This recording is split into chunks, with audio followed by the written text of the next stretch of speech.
dari kesendirian yang positif tadi, sekarang kita bawa naik menuju Tuhan, menuju kesadaran spiritual. Sejauh mana kesendirian kita bermakna spiritual. Nanti kita akhiri dengan beberapa wawasan dari Imam Ghazali. Saya ambil misalnya dari Thomas Merton. Kata Merton, orang yang takut sendirian pasti akan kesepian. Tidak peduli berapa banyak orang di sekelilingnya. Namun orang yang belajar dalam kesendiriannya, berdamai dengan kesepiannya, dan lebih memilih kenyataan daripada ilusi persahabatan, akan menyadari kehadiran Tuhan yang tak terlihat.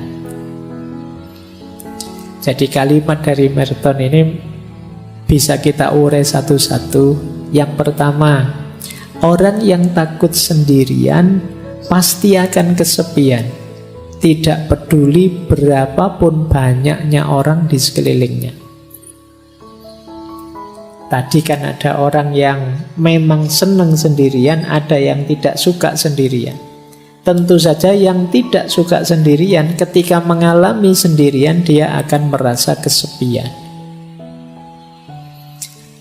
Kuncinya bukan pada banyak temannya atau sedikit temannya, pemaknaan dia terhadap sendirian itu. Jadi kalau dia memaknai kesendirian itu sebagai sesuatu yang negatif dan menakutkan, ya begitu sendiri dia akan merasa kesepian. Nah, biar tidak begitu bagaimana? Dilanjutkan yang kedua. Mari belajar dalam kesendirian, berdamai dalam kesepian. Belajar sendirian, berdamai dalam kesepian. Berdamai dalam kesepian berarti kita bisa menerima. Tidak apa-apa ya Allah, saya sendirian asal Engkau ridho. Itu bisa menerima. Tidak apa-apa saya jomblo kalau ini memang keinginanmu ya Allah. Nah, jadi ini berdamai dengan kesepian, dengan kesendiriannya. Dan lebih memilih kenyataan daripada ilusi persahabatan. Kenapa persahabatan di sini disebut ilusi? Ini seperti yang disampaikan di awal tadi, tidak mungkin ada persahabatan yang sama sekali tidak mengandung perpisahan, tidak mengandung kesendirian. Perpisahan itu kan kesendirian. Maka antara yang ilusi dan yang hakiki, pilihlah yang hakiki. Tadi ternyata yang hakiki ya kesendirian. Kalau mentalku sudah mental yang siap sendiri, meskipun ditinggalkan oleh sahabat, ya aku kuat. Meskipun temanku pergi semua, ya aku sanggup. Dan ini yang terakhir, pada akhirnya orang yang siap menghadapi kesendiriannya, justru dia akan menemukan kesadaran diri yang paling dalam, yaitu Tuhan. Dalam kesepianmu yang paling puncak, kalian justru akan menyadari hadirnya Tuhan. Inilah from solitude to spiritual awareness. Dari kesendirian menuju kesadaran spiritual. Itulah mengapa dulu Rasulullah itu setiap momen tertentu yang masyhur kan saat bulan Ramadan, beliau menyendiri. Istilahnya bertahanus, kalau bahasa sufinya kholwat uzlah, ke Gua Hira. Jadi kesendirian ini tujuannya apa? Yuk, dalam rangka menyadari hadirnya Tuhan. Jadi tadi Ada sisi negatifnya kesendirian, namanya kesepian, tapi juga ada sisi positifnya. Dan sekarang sisi yang positif itu kita bawa berjalan ke ranah spiritual. Kita lanjutkan, belajar lagi. Kata Osho lagi tadi, Osho sudah kita kutip ya. Perjalanan ke dalam diri adalah perjalanan menuju kesendirian yang absolut. Engkau tidak dapat mengajak orang lain ke sana bersamamu. Ini sama dengan Hermann Hesse yang menulis novel tentang Buddha. Kita harus menjadi sendiri, sangat sendiri.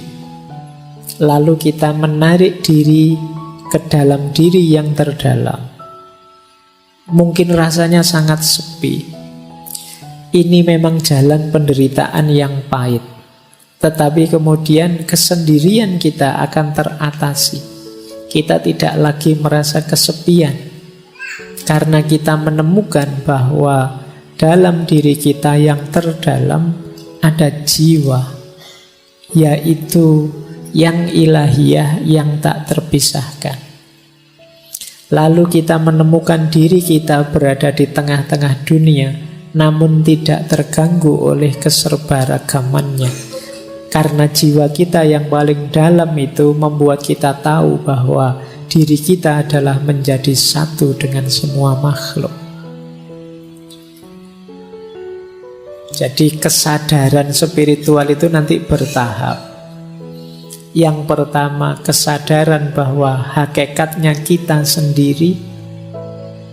Karena hakikatnya kita sendiri, terus kita masuk ke dalam diri. Saat kita masuk ke dalam diri, di situ kita ketemu inti diri kita yang sifatnya ilahiyah, yang disebut ruh. Kesadaran ruhaniyah ini, kalau memang sudah kita pahami, pada akhirnya kita akan kembali lagi ke dunia, tapi sudah tidak tergoda lagi. Dengan kesadaran bahwa semua makhluk hakikatnya satu, yaitu ciptaannya Allah, citranya Allah, citranya Tuhan. Inilah from solitude to spiritual awareness. Jadi diawali dari sendiri yang tidak kesepian, dilanjutkan dengan perjalanan ke dalam diri, dipuncai dengan kesadaran ilahiyah, diterapkan dalam hidup sehari-hari, yang tidak merasa ada bedanya semua makhluk dan tidak tergoda oleh warna-warni duniawi. Inilah from solitude to spiritual awareness. Konkretnya apa? Kalau dalam dunia tasawuf, uzlah. Ada 3 istilah dalam dunia tasawuf yang dekat dengan uzlah. Ya, yang pertama uzlah itu sendiri, yang kedua zuhud, yang ketiga kholwat. Zuhud itu kondisi jiwa yang tidak tergoda oleh hal-hal duniawi. Kalau uzlah itu menjauhkan diri dari keramaian.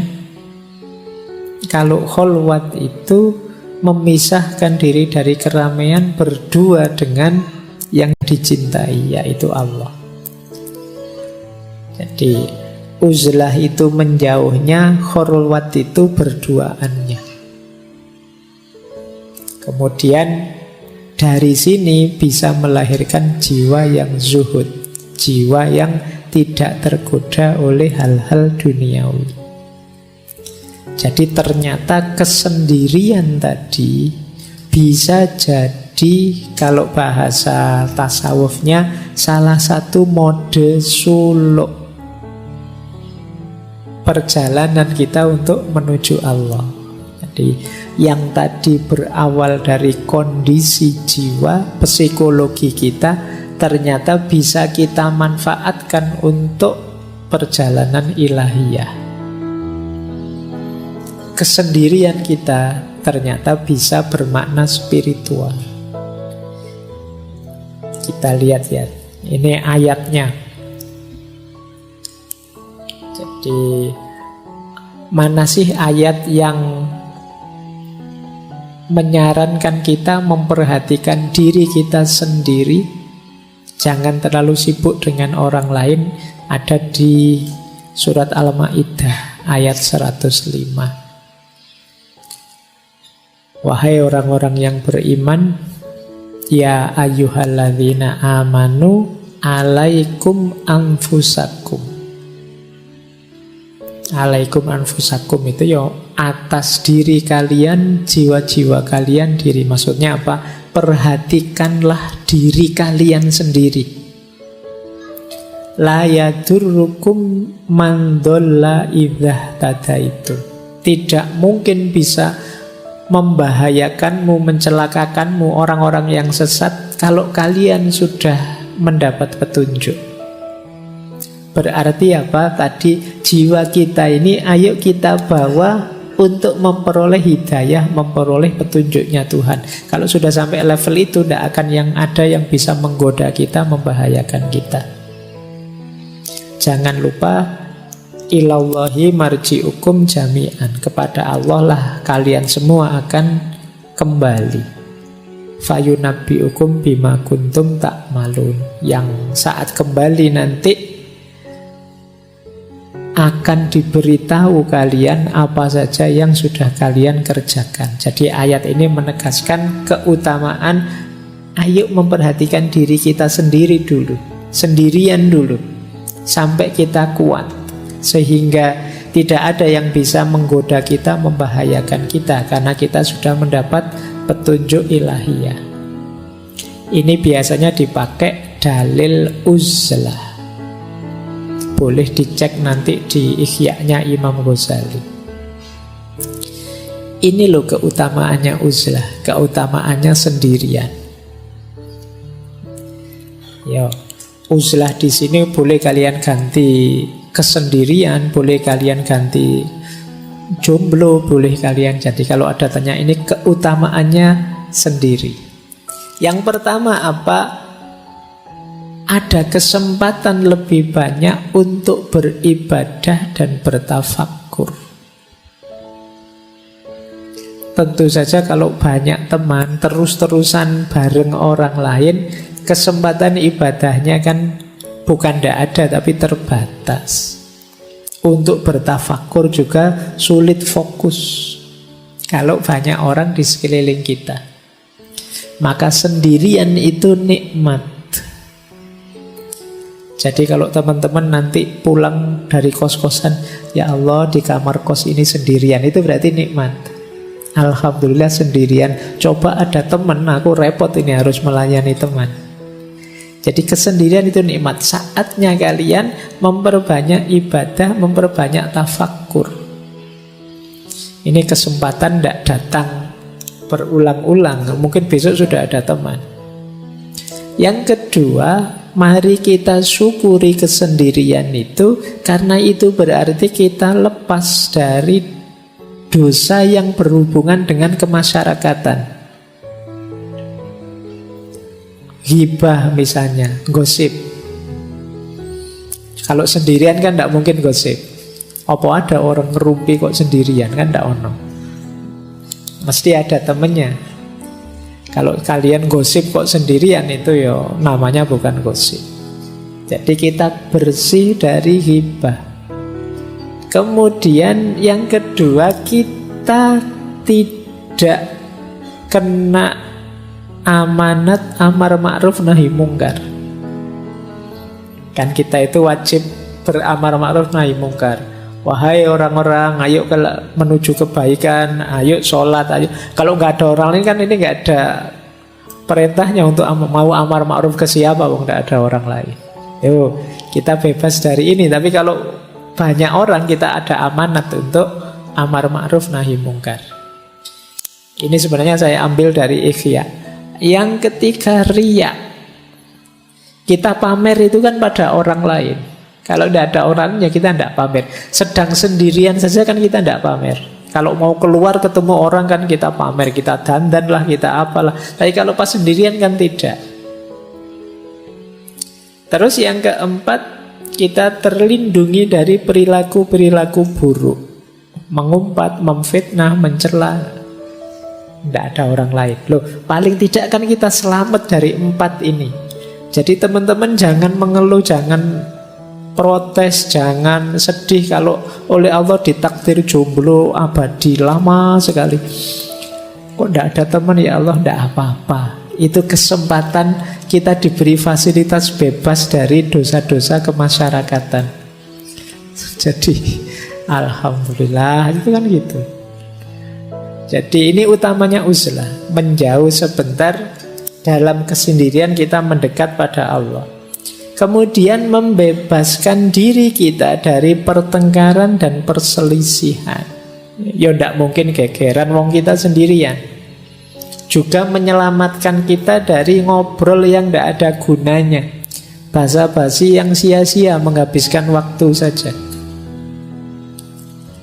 Jadi kalau tidak ada orang lain kan kita tidak mungkin ngobrol yang aneh-aneh ya. Sudah apa-apa ya to the point saja, sudah sesuai yang kita inginkan. Ya kalau mau ibadah ya ibadah, mau tafakur ya tafakur. Kemudian untungnya uzlah juga ya menyelamatkan diri dari gangguan dan godaan orang lain. Sekitar kita ini kan banyak sekali godaan demi godaan. Kalau kita pas sendirian paling tidak selamat lah, tidak ada godaan. Kalau pas bareng-bareng gini kan godaannya banyak. Kalian misalnya ngelirik, wah HP-nya baru, HP-ku kalah, ini sembunyiin aja. Ini kapan ya aku bisa beli HP baru? Tadi nggak mikir gitu, sekarang jadi mikir itu. Waduh, temanku sekarang sudah sukses, kapan ya aku suksesnya? Tadi nggak mikir itu, sekarang mikir itu. Wah, temanku pasangannya kok cakep, aku kapan ya dapat? Itu karena berinteraksi. Jadi ada untungnya ternyata kita uzlah, menjauh. Kemudian yang kelima, putusnya harapan orang banyak atas kita dan harapan kita atas orang banyak. Karena kita agak terpisah dari mereka, ya orang banyak tidak lagi berharap pada kita, kita juga tidak berharap pada mereka. Bukan berarti jelek berharap pada orang lain atau kita jadi tumpuan harapan orang lain. Tapi kadang-kadang kalau lupa batas seperti yang saya jelaskan di depan tadi, ini bisa jadi sumber kesedihan, sumber stres. Orang lain berharap kita itu ya wong mahasiswa, mbok yo hidup yang tertib, kalau adzan yo ke masjid. Kalau itu kan mungkin orang lain berharap itu dan kita tertekan dengan itu. Kita juga berharap masyarakat itu mbok ya begini begitu. Tapi begitu kita uzlah, harapan-harapan yang macam-macam tadi sudah tidak ada. Wong kita tidak lagi berinteraksi dengan mereka. Jangan lupa uzlah ini bukan berarti untuk selamanya kita berpisah dengan masyarakat. Uzlah ini lebih pada melatih jiwa kita, melatih diri kita agar tidak mudah tergoda, agar kuat. Pada saatnya mungkin kembali ke tengah masyarakat kita sudah kuat. Jadi uzlah ini ada yang pakai istilah bagian dari riyadoh, latihan, melatih jiwa. Ketika kita uzlah, kita tidak banyak berharap pada masyarakat, kita lebih bersandar pada Allah. Ya nanti setelah kembali ke masyarakat kita juga begitu. Ketika kita uzlah, kita bisa fokus memperbanyak ibadah dan tafakur, tidak tergoda oleh kesibukan di sekeliling. Ya nanti saat kembali juga masih begitu. Itu gunanya uzlah. Jadi riyadoh, latihan, melatih jiwa kita. Kemudian kalau itu orangnya bodoh, tidak pinter kayak kita semua ini, uzlah itu menyelamatkan orang lain selamat dari kebodohan kita. Dan kita juga selamat dari bodohnya orang lain. Nah, jadi ini keutamaan-keutamaannya uzlah, hidup sendirian. Ini bisa kalian cari keutamaan-keutamaan ini dalam Ihya Ulumuddinnya Imam Ghazali. Saya banyak ambil dari sana. Meskipun nanti di situ ada banyak uraian kapan kita harusnya uzlah, kapan kita membaur di tengah masyarakat. Tapi itu mungkin lengkapnya kita jelaskan minggu depan. Tapi malam hari ini kita sadari dulu bahwa ternyata kesendirian itu indah, kesendirian itu positif, kesendirian itu bisa membuahkan banyak manfaat untuk hidup kita. Nah, ini menarik. Saya tadi buka Ihya, tadi ketemu hadis yang mengindikasikan Rasulullah menyuruh kita uzlah kalau situasinya seperti ini. Saya bacakan ya. Rasulullah Shallallahu Alaihi Wasallam bersabda, ini hadis dalam Ihya. Apabila engkau menyaksikan manusia mengingkari janji dan amanah yang dipercayakan kepada mereka, dan apabila kemudian mereka menjadi begini itu Rasulullah memasukkan jari satu ke jari yang lain. Maksudnya apa? Konflik terus, gegeran terus. Mereka sibuk dengan pertengkaran dan perselisihan.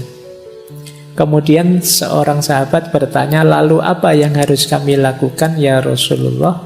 Beliau menjawab, tetaplah kalian berada di rumah kalian, jaga lidahmu baik-baik, dan ambil apa yang kalian ketahui dan tinggalkan apa yang tidak kalian ketahui. Karena itu tetap sibuklah dengan urusan kalian sendiri dan tinggalkan urusan orang banyak. Hadis ini menarik ya. Jadi kalau situasinya orang yang diberi amanah kok terus banyak yang khianat, kemudian masyarakat secara umum sukanya konflik, gegeran aja. Saatnya kita nyari selamat untuk diri kita sendiri. Ambil jarak, uzlahlah. Jadi ini hadis ini nuntun kita untuk tidak tenggelam dalam situasi masyarakat ketika situasi masyarakat itu menurut kita negatif. Menarik diri. Karena kita mesti, kalau kita terjun ke sana, kita pasti terpengaruh. Ini yang disebut uzlah. Ya silahkan teman-teman membaca situasi. Mungkin di masa yang akan datang ketemu situasi seperti ini, ya selamatkan diri kita sendiri lebih dulu. Dengan cara ini tadi, uzlah. Bahkan ada beberapa asar yang saya ambil juga karena menarik kalimatnya. Kesendirian lebih baik daripada sahabat yang buruk perilakunya. Kok punya sahabat kok buruk, mending sendiri saja. Atau qaulnya Ibnu Somad. Ibnu Somad punya kalimat menarik. Manusia itu seperti obat yang dengannya mereka menyembuhkan penyakit. Namun manusia masa kini telah berubah menjadi penyakit yang tidak lagi ada penawarnya. Karena itu larilah dari manusia banyak sebagaimana kalian lari dari singa. Ini juga anjuran untuk uzlah. Ya memang kita memerlukan orang lain. Manusia itu seperti obat bagi kekurangan kita. Tapi hari ini banyak manusia yang bukan obat tapi penyakit itu sendiri.